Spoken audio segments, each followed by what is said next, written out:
Hey, hello everyone, and thanks for joining us for Access City Council. I'm your host, David Riggleman, Communications Director for the City of Las Vegas. Coming up on this Access City Council program, Councilwoman Michele Fiore returns from San Antonio. We tell you about the important work she was doing out there, and the city is raising the bar in bringing new business to Las Vegas. The councilwoman who represents Ward 6, of course, is Michele Fiore, and she joins me now. Welcome back to the show. How are you? Thank you. I love being here on your show, and I love updating everyone about what we're doing in Ward 6 and all over the city and the country, actually. A lot going on. A lot going on in Ward 6. Well, happy March to you. Thank you. We're kind of getting toward the spring. It's not quite here yet, Yes, but we're making we are there. Big progress. Yeah. With that, lots of activities that fall at springtime. We're going to talk about that. But in case people don't know where Ward 6 is located, you know it very, very well. Absolutely, absolutely. But if you're wondering what we're talking about, it's that area at the top of the map with the big 6. That is Ward 6. If you live in that area or work in that area, then you are in the city limits of the city of Las Vegas. And of course, you're represented by Michele Fiore if you're a resident out there. So. Yes. And you know, when you think about our constituency out there that live there, they live there, they sleep there, they vote there, but they work everywhere. They work everywhere. Absolutely. They work in all the wards. Great point. They work in the counties. So as their representative, the things that I do represent everything that they do, from making sure we have tourists coming in, especially when they're in the hospitality industry. Yeah. It's just amazing how everything is interconnected. Absolutely. We're one community. Yes, Absolutely. You know, Councilwoman, that's a perfect segue, too, into talking about our first item today. Now, you are a very good business person. You've got a background in business, and helping the city become more business friendly is one of the things that is very of interest to you. So recently you made a trip to San Antonio. Yes. Related to the Workforce Connections Board. Yes. Workforce Connections is a group that helps find jobs, help people find jobs, especially in segments of the community that are sometimes hard to place, right? Yes, without a doubt. Right. So the idea of the trip was to learn. San Antonio's got a very successful program there. Maybe pick their brains as to what would work, maybe bring some of those ideas back to Las Vegas. Absolutely. So one thing I have to tell you about our Las Vegas city staff and all of our committee members and the staff that works on all of the committees that I'm on is we don't think we know everything.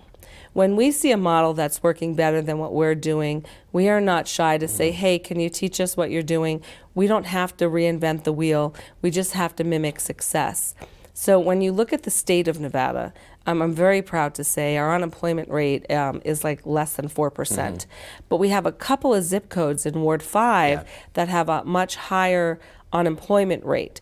And as an elected official that sit on the LEO's board, which is the local elected officials for Workforce Connections, I'm in charge of their budget and what they do with the money that we give them, the federal government gives them, our county gives them, and so where we're going to place it. So as we look at the highest unemployment area, it's Ward 5. Right. So San Antonio seemed to really grasp how to get their inner city people that had the highest unemployment working again. Yeah.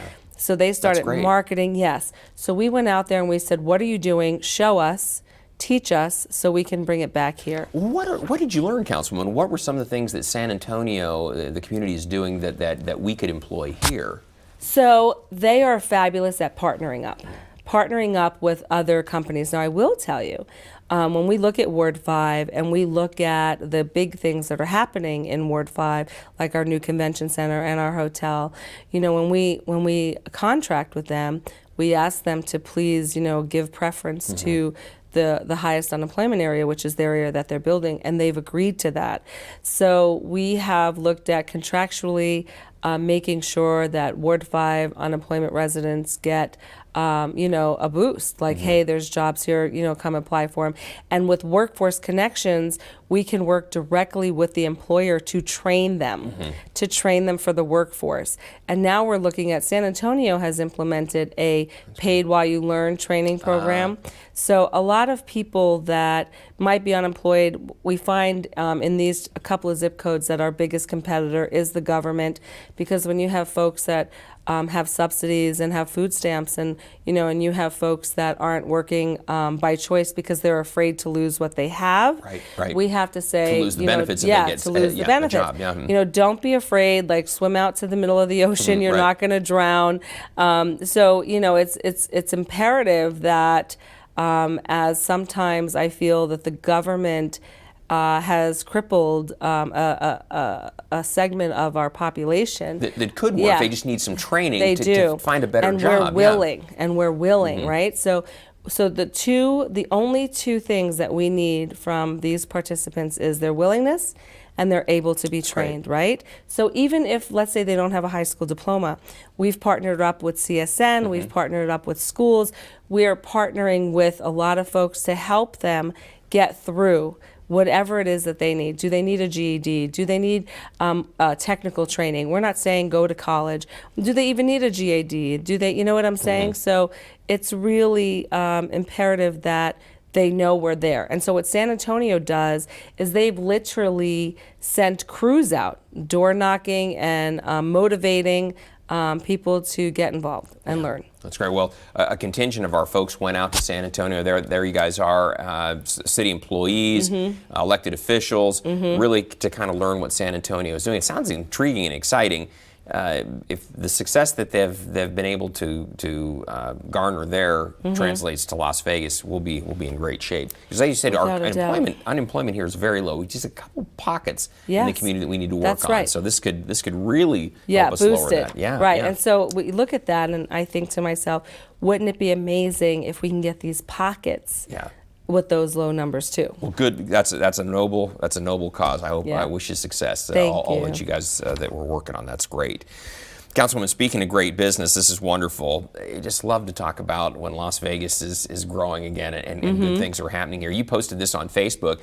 You said, this week I helped celebrate the groundbreaking of the expo at the World Market Center at Las Vegas. And this is huge because basically it means that we're going to have basically a mini convention center right downtown. Without a doubt.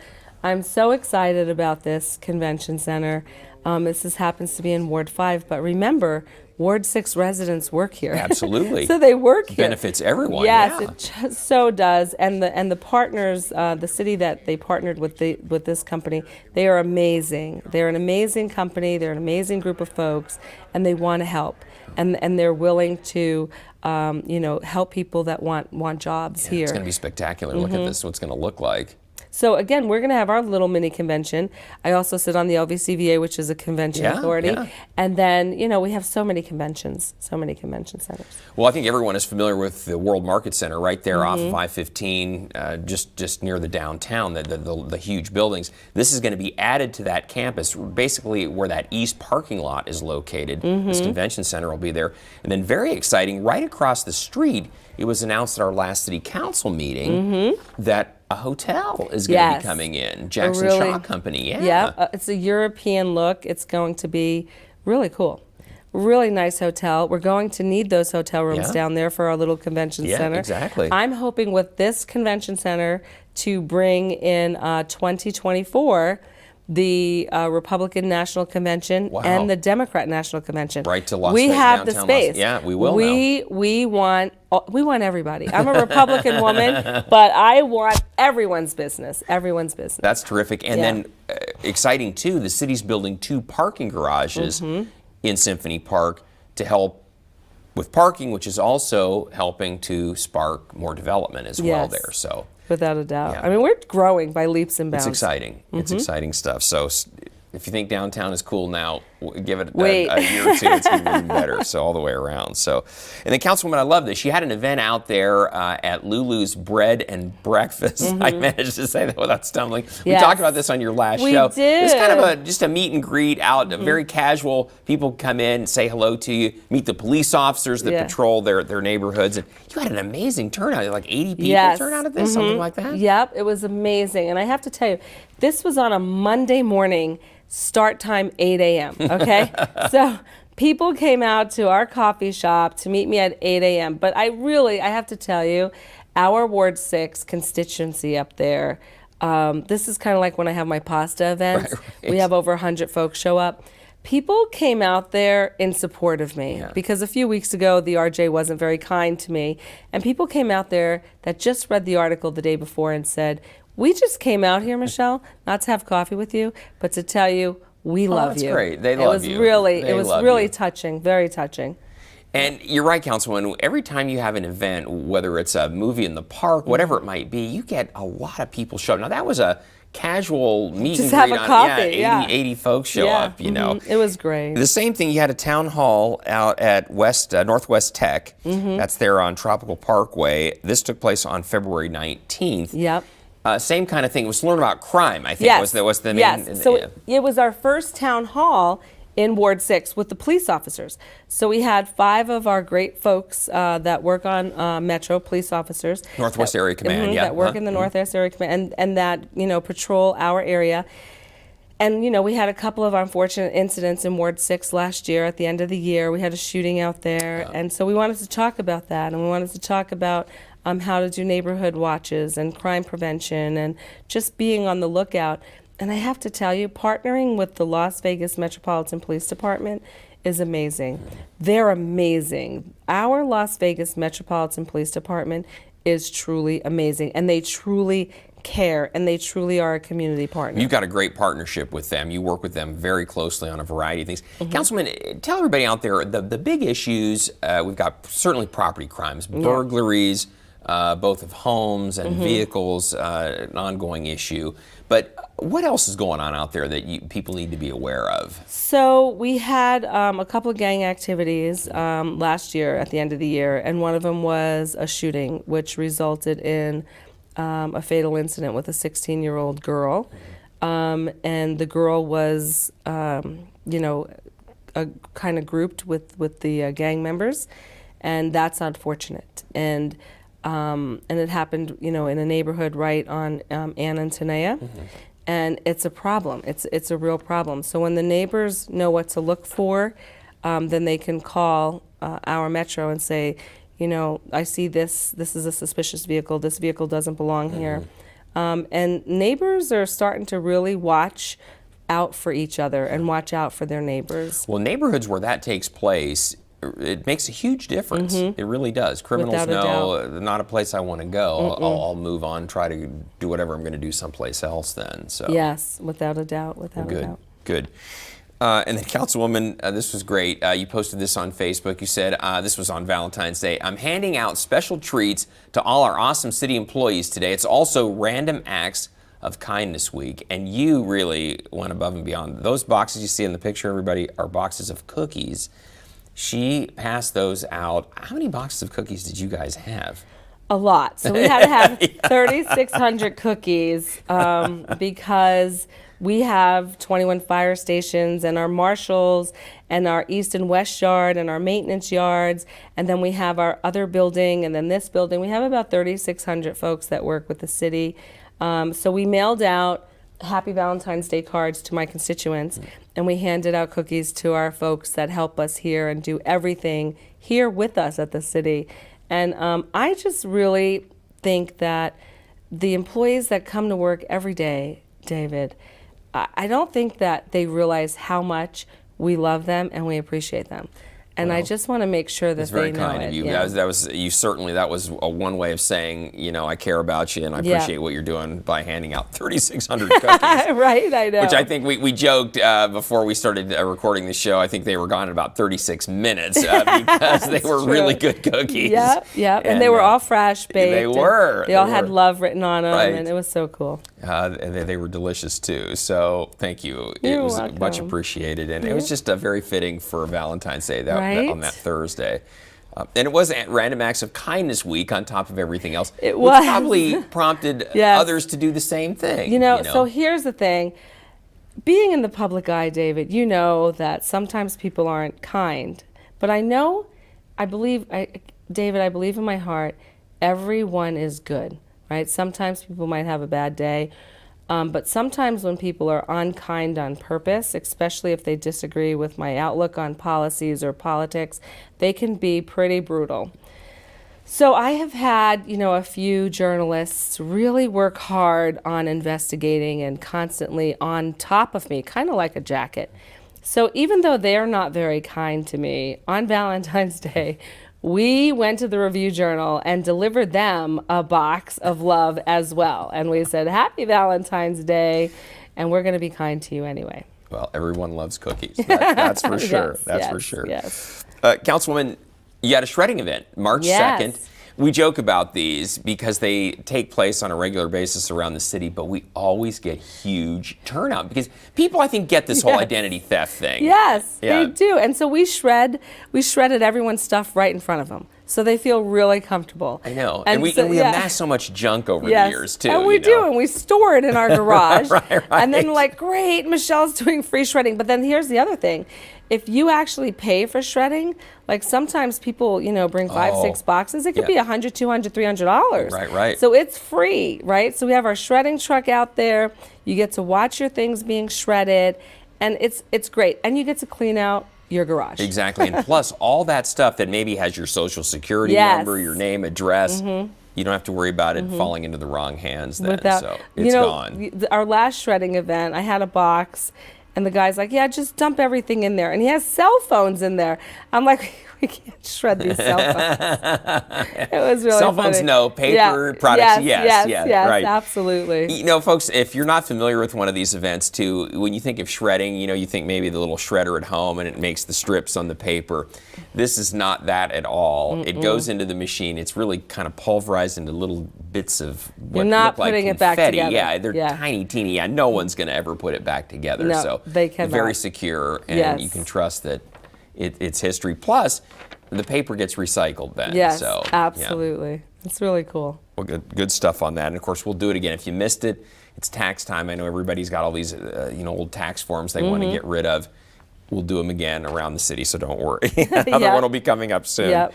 And then, Councilwoman, I love this. We had a parade for Chinese New Yes. Year. This is the Lunar New Year. This parade, usually our parades are on 4th Street every year. But this year, it was on East Fremont Street, right here. So, Isn't it great? yeah. And the more and more we do on East Fremont Street, because we're putting trees on East Fremont Street, Yep. it's going to be the greatest street for parades, I'm telling you. We're calling it Project Enchilada. Yes. Because it's the whole Yes. enchilada. We're getting there. But exactly, you're right, Councilman. It's going to be the parade route of the future. It'll be consistently the parade route. Yeah. So, and it's the year of the pig, so it's the lunar year now. And in that parade, we have the Golden Knights drummers and the Golden Knights cheerleaders. Yeah, they're there right there, yeah. So it's really cool. Yeah, the Knights were awesome. They really supported this event this time around. That's great. Yeah, the Knights, I have to tell you, the Knights are supporting some of my events. I mean, They're really involved in the community. Yes, For a team they that's been here, really this is their are. second season, it's like they've been here for years. So, boy, great turnout. Yeah. You got different segments of the Asian community represented, Vietnam included there, so that's terrific. Isn't that awesome? Yeah. Yeah, we do, you guys, we do a lot. We do. And We do. our constituency loves it. Well, they also love this, Councilwoman. You have a movie in the park coming up. Yes. April 5th. These are free, everybody. If we Yes. haven't told you, these are free movies Yes. in the park. But they're always good movies. Yes. This is The Incredibles 2. Incredibles 2, yeah. And this is one of my grandkids' favorite movies. I mean, if I can bring them to the movie theater every night they sleep over, they want to see this movie. And adults love it too. I have to tell you, so I secretly dream that I'm a superhero. And I love the superheroes that have, the cute costumes, right? Because if I'm going to be a superhero, Well, the I want Incredibles to do, dress, yeah. I want to dress cute. I mean, and the thing that I love about The Incredibles is it's a family, right? Yeah, they all have powers, Right, yeah, so yeah. you don't have to be the one person. It's your whole family. Like the baby's got superpowers, and the dad's got superpowers, and the mom's got and the sister and the brother. So it's the whole family of superpowerness, and so I love that. It's coming up April 5th out at Centennial Hills, 7 o'clock, and again, it's free. It's just really a fun movie. A great facility out there, too. If you've never visited, just come out just to look at the facility, too. It's really great. So much to offer out there. I know. Active It's adult beautiful. stuff. There's exercise, YMCA, swimming, whatever you We want. have so much. We do. And We it's a have great so facility. much. It really is. It is. And then, Councilwoman, April means Easter this year. I know. It's coming right up. And you've got your big Ward 6 Easter celebration and egg extravaganza. This is going to be Sunday, April 13th, 10 to noon out at Mountain Ridge Park. How many eggs are you guys stuffing for this? So we're stuffing 25,000 eggs because we stuffed 36,000 last year. We're stuffing 25,000 this year because we're doing it a little smaller. We're helping with the eggs with the YMCA for their flashlight Easter egg hunt the night before, Friday night. Gotcha. And then Saturday on our Easter egg hunt, we're going to have special needs and two that's bunnies. And so we really needed to make sure that we did it right. Because last Easter when we did this, I recall. yeah, so the parents ran in the field and they took all the eggs. For the kid, before the kids right? could get them, yeah. So now no parents are allowed in the field, like, period. So if you have a 1 or 2 year old, they have to walk in the field and pick up their little one egg, and then we'll have guides in there to help them. Yeah. But the parents are not allowed to Easter egg hunt. I recall, Councilwoman, we had, and they Yeah. swooped in and got the eggs, Yeah. and the kids who couldn't get them, yeah. So were either thank- too yeah. little or had special needs, kind of got left out, yeah. So thank goodness I had some reserved. And so any child that didn't get any Easter eggs, You had 'em covered, they got big stuffed animals and big baskets and, So if you lost, you won, really. If you yeah. lost, you won. Yeah, absolutely. That's great. So that's coming up in April, you guys, April 13th. So you want to mark that on your calendar because it's going to be a big event. It's always a lot of fun. And then, Councilwoman, in conjunction with Easter, of course, spring break will be taking place the week before, April 15th through 19th. We're going to have some STEM camps, spring break STEM camps going on in the city. So for parents, if you've got to work, this is for kids from 5 to 11. There's still going to be some great things for them to do from 7 in the morning till 6 at night that whole week of spring break. Well, and what's great is that it's always, it's fun. They have a lot of fun, but there's also an educational element that ties in. So even though they're out of school, it's not like they're just going to be running crazy. Right. They're going to actually hopefully learn something. Yes, in the and they always process, do, and too. it's fun. It's really fun. And kids love to play with kids. They do. Kids get bored by themselves at home. Kids like to learn too, despite how much we rib everyone about having to go to school, etc. Yeah. Kids They love love to learn. it. Yeah, They love exactly. it. They do love it. Especially learn about things that interest them. Yes. So this is going to be a perfect thing. Yes. So again, that's going to be the week of April 15th through 19th, everyone, from 7 in the morning to 6 at night. You've got to register online, but again, it's for kids from ages 5 through 11. Yeah. All right. Very good. Coming right up. And then, Councilwoman, this is awesome. Cinco de Mayo, May 5th. My. You do Cinco de Mayo upright out in Ward 6. Holy moly. We do. We're bringing back the Jesus Marcos del Sol Mexico band. We had a big crowd come out to see them last year. So they're #1 in the nation, mariachi band. Yeah. And so high demand. Yeah. How did you get them at 2 years in a row? I have no idea, but obviously maybe they like coming to Las last year we Vegas. didn't get them on Cinco de Mayo. And That's this right. It was year, the day after. That's this right. year, That's because right. we booked them last year for this year on Cinco de Mayo. Yeah, which is a Sunday this year, Sunday, May 5th. Yeah. Yep, and it's going to be amazing. And again, so we're going to have that band out there along with 5 other high school mariachi bands. Wow. People don't realize we have over 40,000 mariachi kids in the city of Las No, Vegas. I had no idea. Yes, Seriously? yeah, it's big. Mariachi is really, really big. 40,000 Mariachi kids musicians.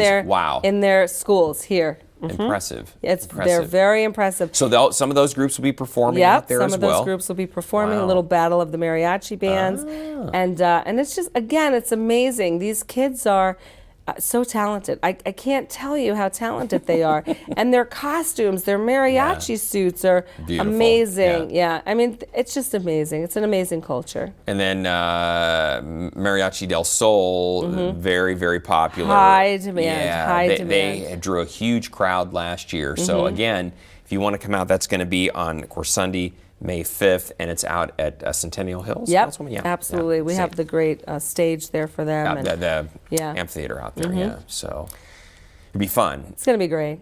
Yeah, we had how many people showed up at that thing last year? It was a lot. And Thousands, let me say, thousands.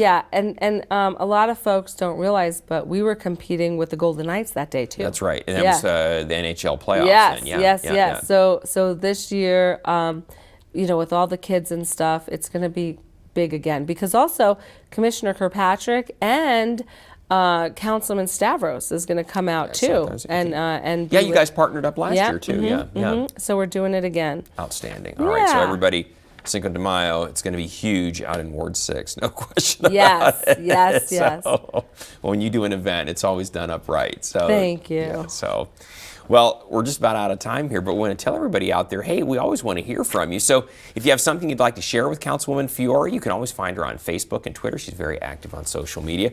You can also contact her just by picking up the phone, 702-229-6405, or send her an email. Her address is mfiore@lasvegasnevada.gov. She's got a great staff, Felicia, Chance, and Dan, and they're always very responsive. If you're not available immediately, they are on it. So if you've got an issue out in Ward 6, some problem, you and your team always are taken care of. Of course, the rest of the city staff as well. So. Absolutely, absolutely. It's amazing. I'm very fortunate. David, I've told you that before. I'm very fortunate. I have a great team. You do. You do. All right. Well, great job on this show. We'll have you back in 6 weeks with an update from Ward 6. And we want to tell everybody out there, hey, we want to thank you for joining us for this edition of Access City Council. Don't miss our next show beginning March 14th with Councilwoman and Mayor Pro Tem Lois Tarkanian. You can catch all of our KCLV shows now on Apple TV, Roku, Hulu, Amazon Fire. And don't forget, you can always watch us live on the internet at kclv.tv, like always. Thanks for watching, everyone. We'll see you next time around. We appreciate you joining us.